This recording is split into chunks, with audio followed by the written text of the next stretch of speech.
বিনা পারিশ্রমিকে cinema করছে Dhallywood queen Apu Biswas. Upcoming cinema শিকার সিনেমাতে তাকে সুযোগ করে দিয়েছে, এটাই অনেক ভাগ্যের ব্যাপার। তাই তো বিনা পারিশ্রমিকে সে এখন সিনেমা করতে রাজি হয়েছে। এমনই কিছু কথা বলে বেড়াচ্ছে আমাদের ওই নায়িকার ভক্তগুলা। তো কিছুই বলার নাই, তাদের কাজই এইটা। অপু বিশ্বাস ফিতাকাটা নায়িকা, অপু বিশ্বাসের হাতে সিনেমা নাই। অপু বিশ্বাসের সিনেমা আসলে কেউ হলে গিয়ে দেখবে না। অপু বিশ্বাসের দিন শেষ, অপু বিশ্বাস বুড়ো হয়ে গেছে, এমনই কিছু কথা বলে বেড়াতো তারা। এখন যেই সিনেমা আসছে, দুইটা সিনেমা আপনার দুর্বার সিনেমা এবং সিক্রেট সিনেমা আসছে ঈদে। এবার যে সিনেমা করছে এখন বলছে ওনার সিনেমা কেউ দেখবে না হলে গিয়ে।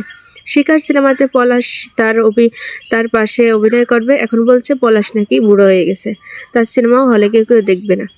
তো কি আর করবি তোরা, তোদের যে এত চুলকানি ভাই, তোদের নিয়ে কিছুই বলার নাই। তো তোরা এই সমস্ত খবর কোথা থেকে পাস আমি বুঝে পাই না। তবে এই সমস্ত বলে বেড়ায় তোরা সান্ত্বনা নে, তোদের তো আর কোনো কাম নাই।